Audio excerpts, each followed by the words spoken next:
Good morning friends, હું અજય ત્રિવેદી વેદ tuition classes માં આજે આપણે નવા ચેપ્ટર એટલે કે ચેપ્ટર નંબર 7 નિયંત્રણ અને સંકલન વિશે વાત કરીશું. સંકલન એટલે કોઓર્ડિનેશન અને નિયંત્રણ એટલે કંટ્રોલ પાવર કરો. જેમ આપણા ઘરની અંદર આપણા મમ્મી પપ્પાનો કંટ્રોલ હોય છે આપણા ઉપર, અને સ્કૂલની અંદર ટીચરોનો કંટ્રોલ હોય અને ટીચરો ઉપર પ્રિન્સિપાલનો કંટ્રોલ હોય, એવી જ રીતે અહીંયા માનવ એટલે હ્યુમન, નિયંત્રણ એટલે કંટ્રોલ એન્ડ કોઓર્ડિનેશન. એનું નામ શું થયું? કંટ્રોલ એન્ડ કોઓર્ડિનેશન, એટલે કે નિયંત્રણ અને સંકલન. આ ચેપ્ટરનું નામ થયું. હવે આપણે બીજી વાત કરીએ કે આ ચેપ્ટર તમારે ધોરણ 10 થી માંડી અને ધોરણ 11 અને 12 ની અંદર પણ આ જ આવશે.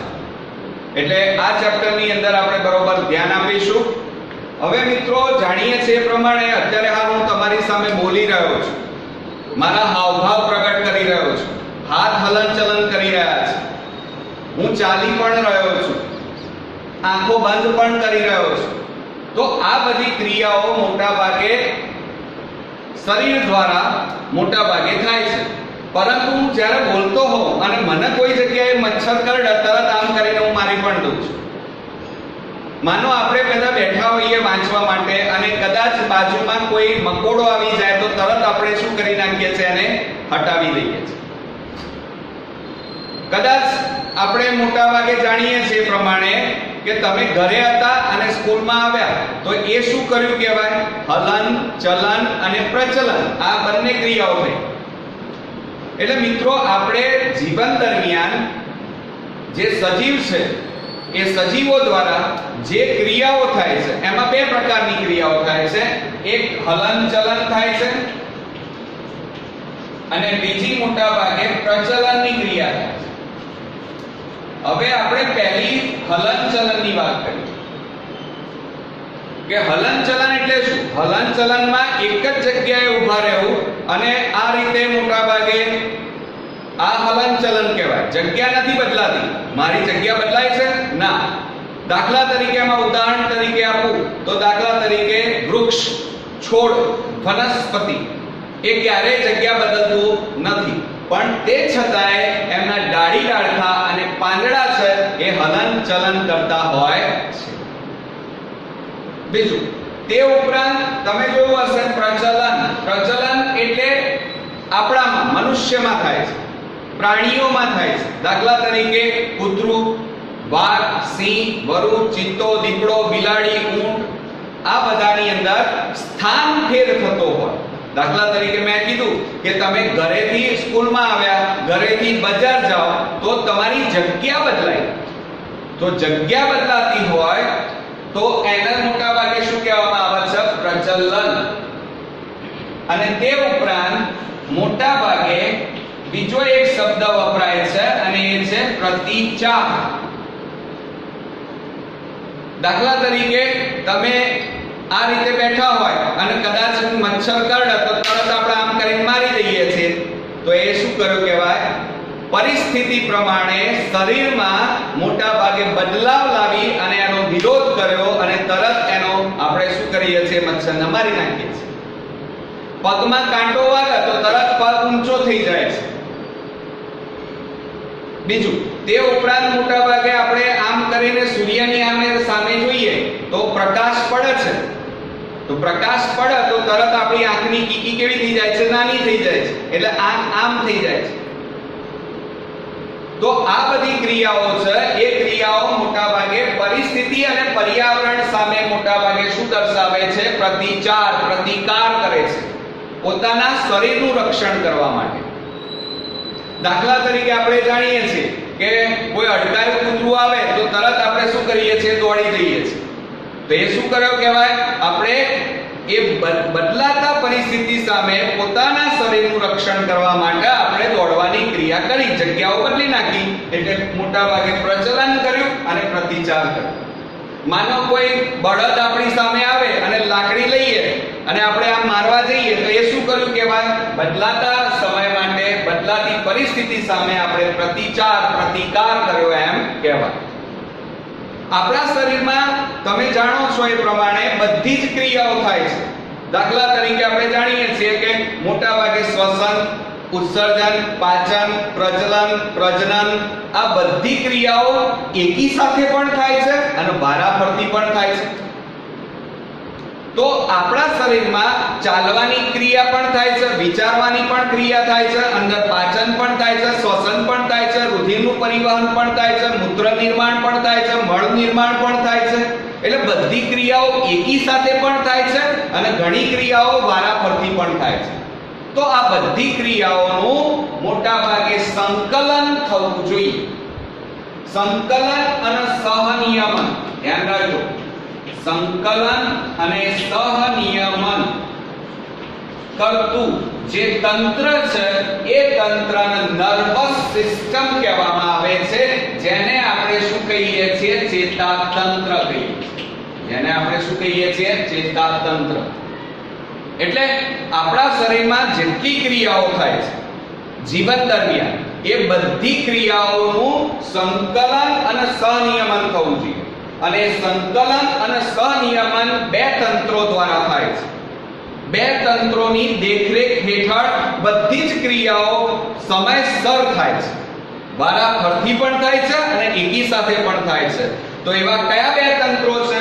તો એ મેં હમણાં હાલ કીધું, એક ચેતાતંત્ર અને બીજું છે અંતઃસ્ત્રાવી તંત્ર. અને આ અંતઃસ્ત્રાવી તંત્ર એટલે જે અંતઃસ્ત્રાવ ઉત્પન્ન કરે અને ચેતાતંત્ર આપણે આ ચેપ્ટરમાં ભણવા જઈએ છીએ. આ બંને તંત્રો ભેગા થઈ અને શરીરમાં ચાલતી બધી જ ક્રિયાઓનું સહનિયમન કરે છે, સંકલન કરે છે, એટલે કે કોઓર્ડિનેશન કરે છે.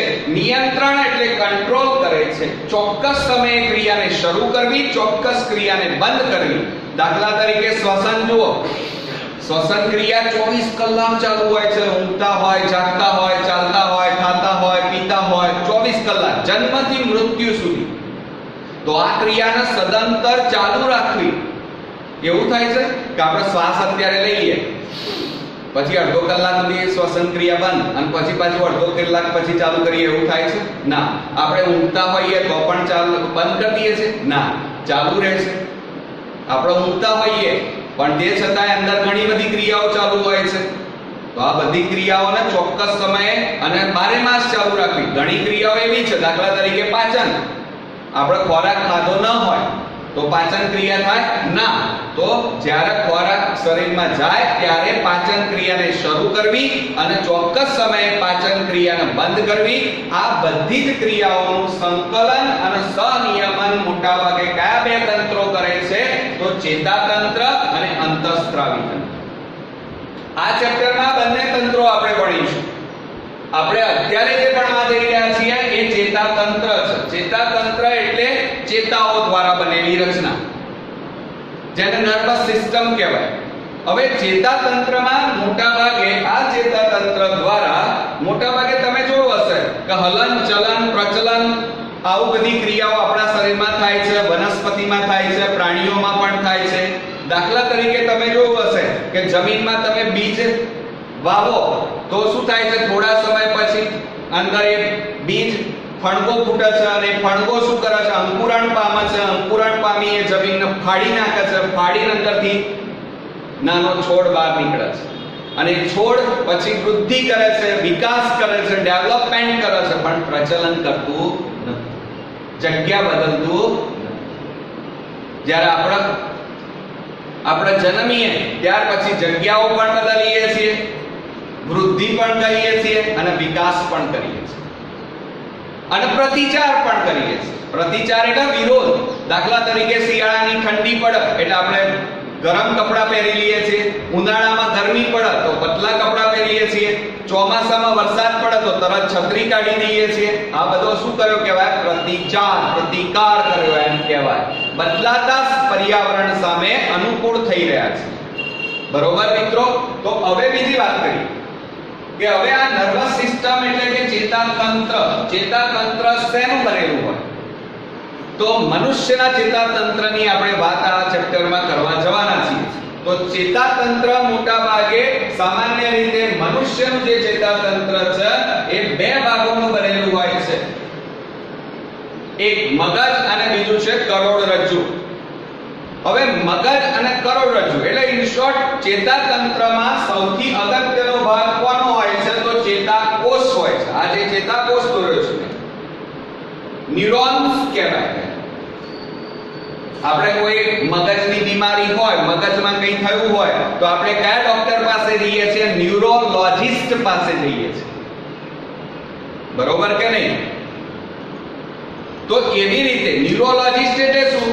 ચેતા, મગજને લગતો, કરોડરજ્જુને લગતો, ચેતાઓને લગતો જે ભણેલા હોય એ ડોક્ટર એટલે ન્યુરોલોજિસ્ટ કહેવાય.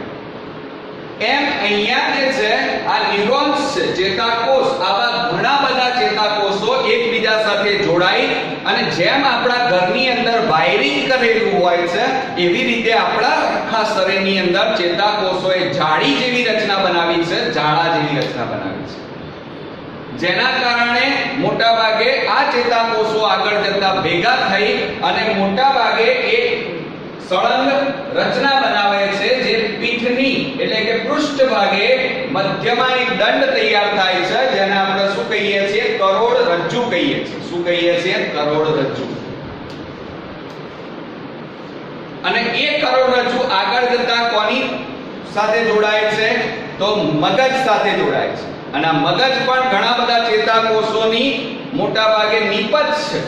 ઘણા બધા ચેતાકોષો ભેગા થઈ અને અહીંયા અંદર ખોપરીની અંદર મગજ આવેલું હોય છે.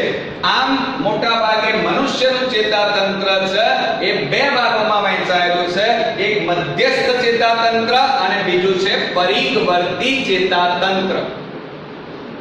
મધ્યસ્થ એટલે વચ્ચોવચ, વચ્ચોવચ એટલે શું?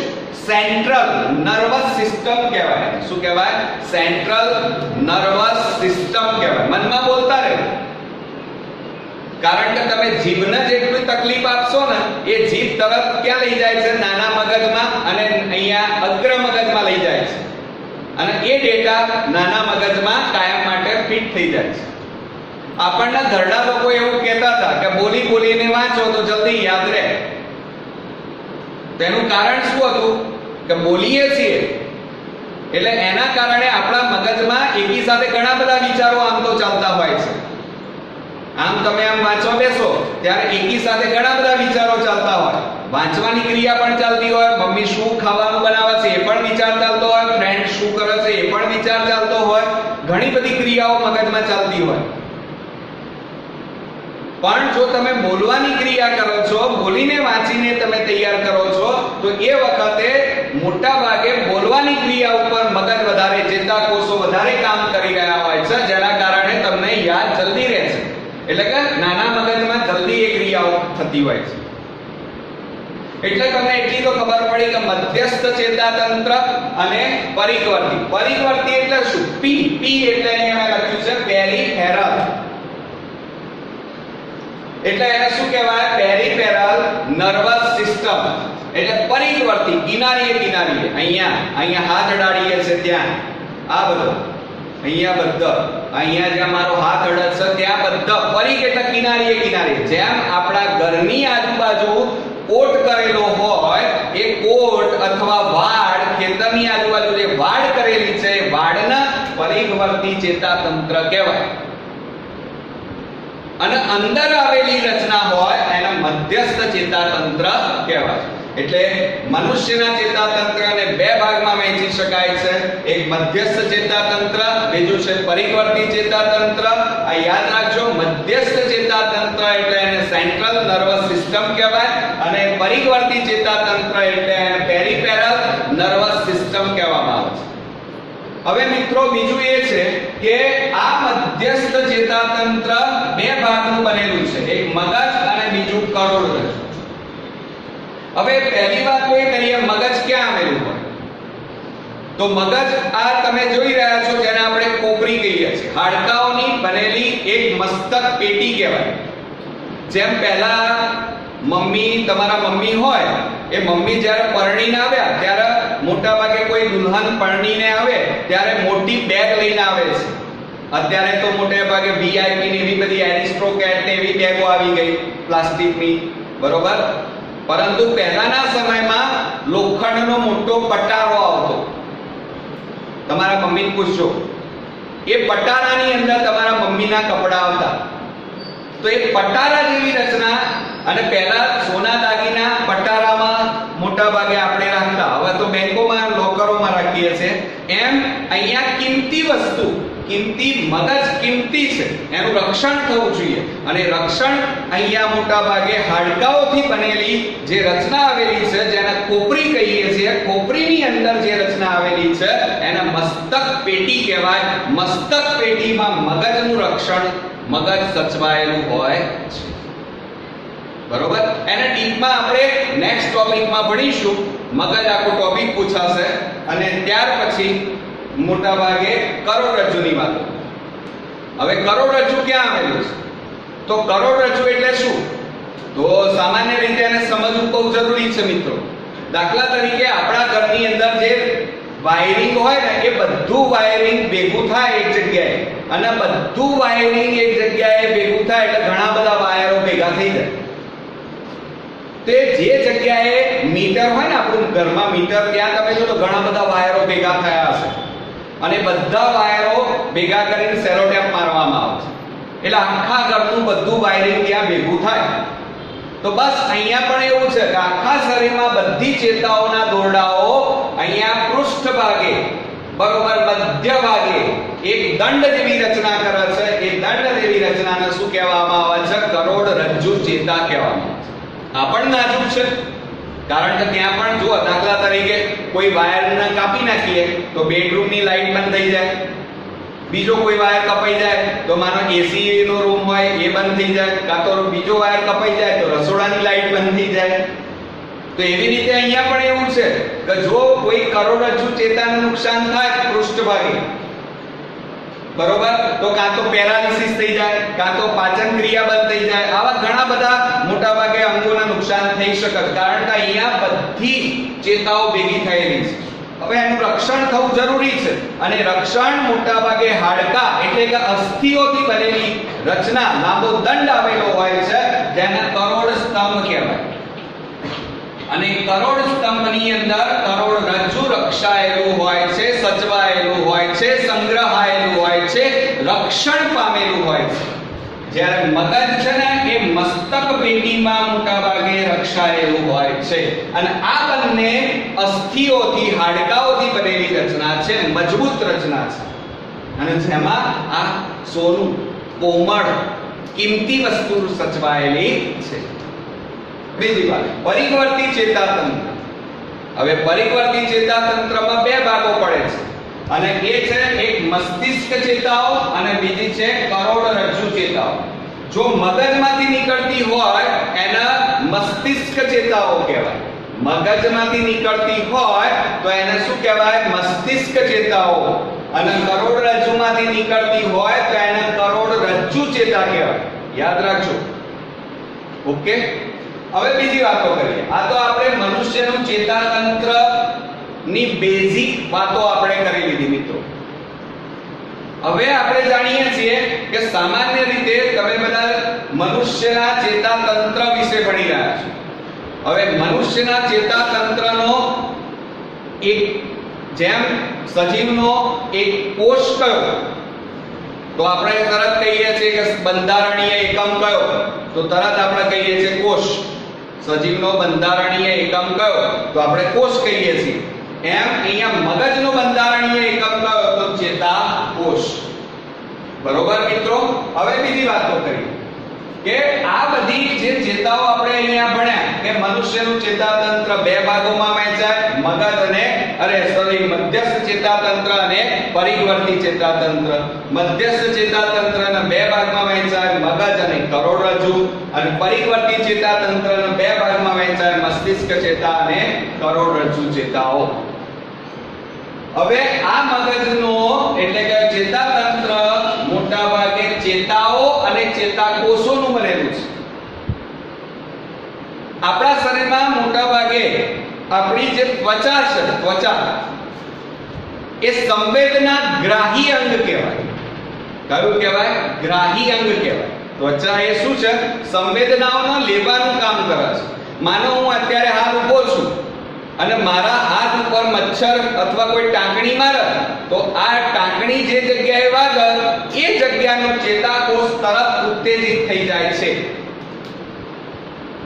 અને એ ચેતાકોષ એ ટાંકણીની સંવેદના અંદર શરીરની અંદર મોકલે છે અને અંદર જઈ અને ક્યાં જશે?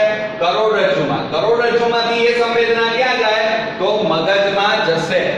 મગજ એ સંવેદનાના મોટા ભાગે ઓળખશે, એનું અર્થઘટન કરશે, ગુજરાતી ટ્રાન્સલેશન કરશે અને એ સંવેદના સામેનો જવાબ તૈયાર કરશે અને એ જવાબ પાછો મગજમાંથી ક્યાં જશે?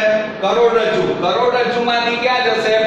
બહિર્વાહી ચેતા અને બહિર્વાહી ચેતામાંથી જે જગ્યાએ અંગ સ્નાયુઓમાં જાય અને સ્નાયુઓમાં જાય એટલે હાથ ઊંચો થાય અને આમ કરીને મારવામાં આવે. કાર્યકારી અંગ કહેવાય.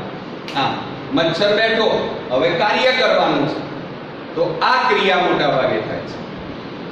એટલે અહીંયા બે ચેતાઓ છે, એક અંદર લઈ જતી વાયર અને એક બહાર લઈ જતો વાયર. એટલે કે અંદર લાવતી ચેતા સંવેદના, અંદર લાવતી સંવેદના અને બીજું બહાર લઈ જતી સંવેદના.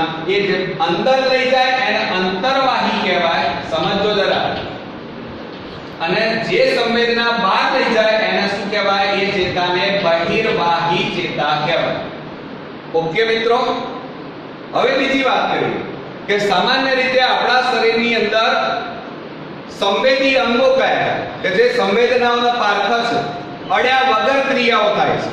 દાખલા તરીકે તમે મારી આંખના અડતા નથી પણ મારા શરીરમાં કોઈ ક્રિયાઓ કરવી છે. દાખલા તરીકે ટોર્ચ લો અને મારી આંખોમાં મારો તો તરત મારી આંખો શું થઈ જાય છે? બંધ થઈ જાય છે. તમે ક્યાં અડ્યા છો? કોઈ ક્રિયા મારા શરીરને કોઈ અડ્યું છે? ના. પણ મારા શરીર ઉપર અડ્યા વગર મોટા ભાગે જે ક્રિયા થઈ એટલે સંવેદનાઓનું નિર્માણ કરવું. તો સંવેદી અંગો આપણા શરીરમાં સેન્સિટિવ અંગ કહેવાય.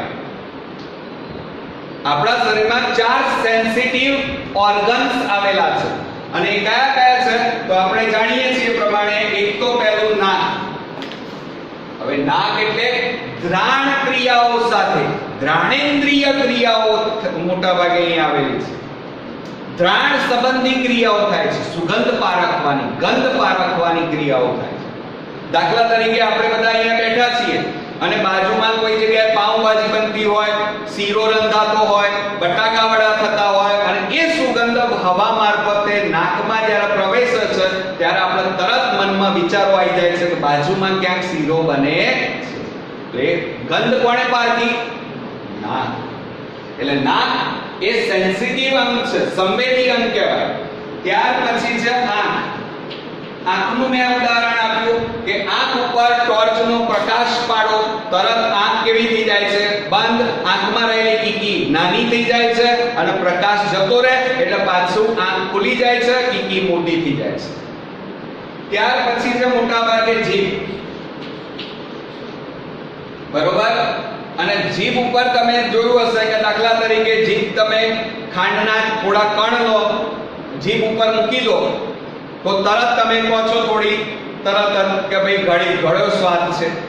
મરચું મૂકી દો તો તીખો સ્વાદ છે, મીઠું મૂકી દો તો ખારો સ્વાદ છે. આવું તરત કહો છો. એટલે કોણ કહે છે? જીભ. એ સેન્સિટિવ અંગ છે. બીજી વાત કરીએ. દાખલા તરીકે તમને બહુ ભૂખ લાગી હોય અને કોઈ રસ્તાની અંદર કોઈને પાણીપુરી ખાતા આપણે જોઈએ, આઈસ્ક્રીમ ખાતા, ચોકલેટ ખાતા જોઈએ તો મોઢામાં શું થઈ જાય છે? પિચકારીઓ વાગી જાય છે, લાળ રસ પેદા થઈ જાય છે. તો આ બધું કોણે પેદા કર્યું? જીભે પેદા કર્યું. સેન્સિટિવ છે, સંવેદનાઓ ઓટોમેટિક અનુભવી. ત્યાર પછી છે આંખ, કાન. હવે બાકી રહ્યું છેલ્લું અને એ છે કાન. આ 4 અંગો આપણા શરીરમાં સેન્સિટિવ અંગ છે. કાન. તમે અહીંયા બેઠા છો અને કાન મોટા ભાગે એને કોઈ અડતું નથી પણ બાજુમાં કોઈ સોંગ વાગે તો આપણને કેવી મજા આવે છે? મનમાં એમ થાય હા મજા આવી. બરોબર? અને બાજુમાં કોઈ ફટાકડો ફૂટે તો આપણને એ અવાજ ગમતો નથી. બરોબર?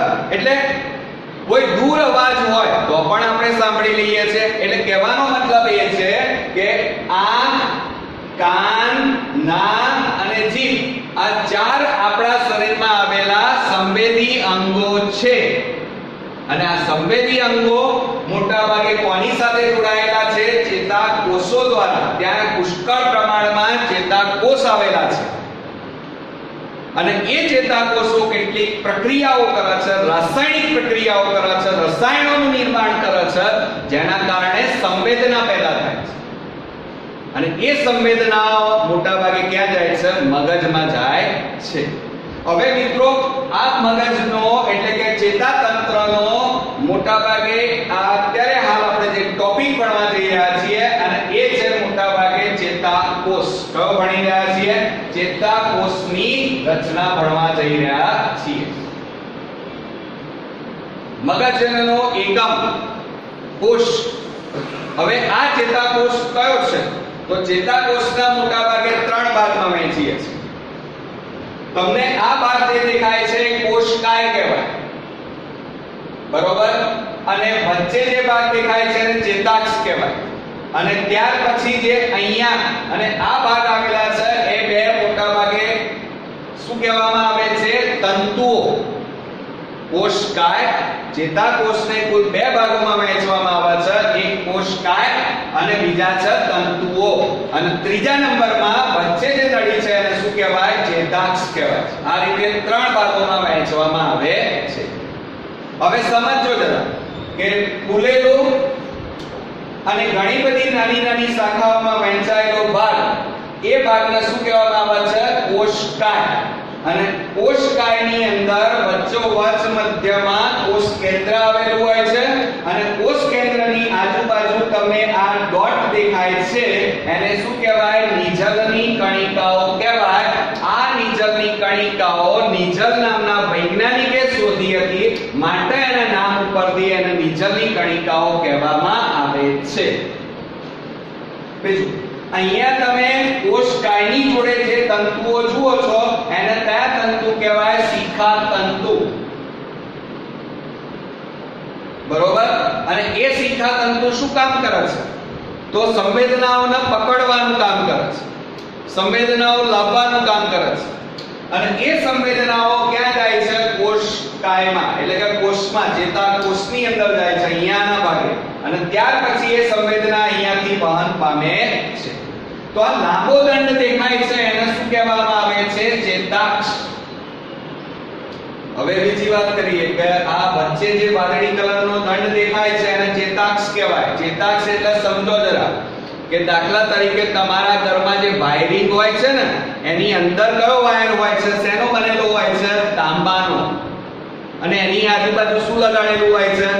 તાંબાના વાયર ખુલ્લા હોય છે. ઉપર કયું પડ ચડાયેલું છે? પ્લાસ્ટિકનું.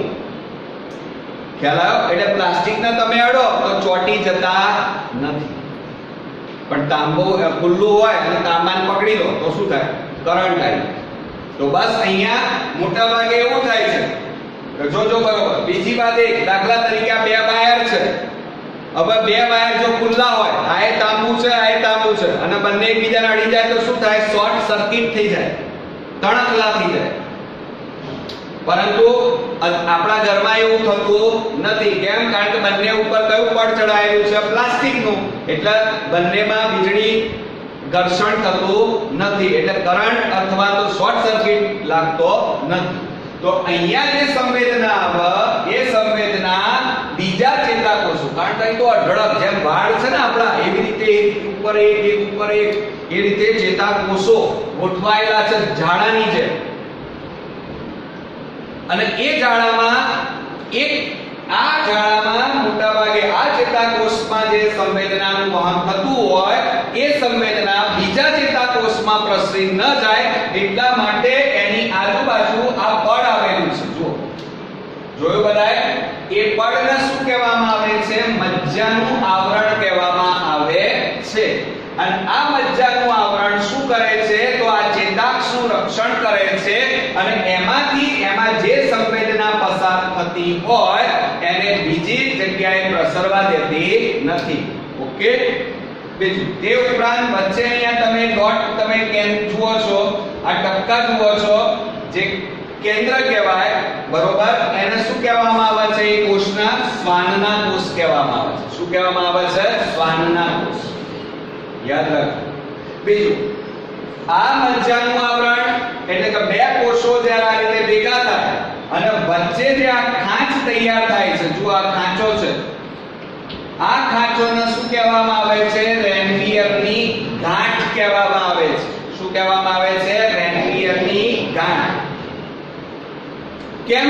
કારણ કે રેનવીયર નામના વૈજ્ઞાનિકે આ ખાંચને જોઈ હતી, માઇક્રોસ્કોપમાં શોધી હતી, એટલા માટે એના નામ ઉપરથી એને રેનવીયરની ગાંઠ કહેવામાં આવે છે.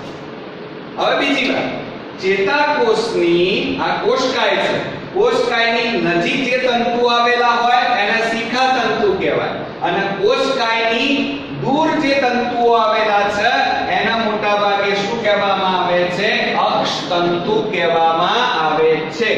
ઓકે, આ ભણ્યા આપણે ચેતાકોષની રચના. બીજું, હવે આ અક્ષ તંતુની નજીક તમે જુઓ, આ રીતે ફૂલેલા ભાગો દેખાય છે, એના ચેતોપાગમીય ગાંઠ કહેવાય. શું કહેવાય? ગાંઠ. હવે ચેતોપાગમ એટલે શું? તમને એ પણ પ્રશ્ન થાય. તો હવે જોઈએ મિત્રો, તો હવે પછીના ટોપિકની અંદર આપણે એક અગત્યની ક્રિયા ભણવા જવાના છીએ, અને એ છે પરાવર્તી ક્રિયા. અને એની અંદર આપણે ભણીશું આ ચેતોપાગમીય ગાંઠ વિશે આપણે ભણવાના છીએ. તો મિત્રો, નિયંત્રણ એટલે કે હ્યુમન મનુષ્યમાં નિયંત્રણ અને સંકલનનો આ પહેલો ટોપિક તમને સમજાઈ ગયો હશે. નેક્સ્ટ વિડિયોની અંદર આપણે પરાવર્તી ક્રિયા, પરાવર્તી કમાન અને તે ઉપરાંત ચેતોપાગમ વિશે આપણે વાત કરીશું. બરોબર મિત્રો? તો નેક્સ્ટ ટોપિકની અંદર આપણે મળીએ.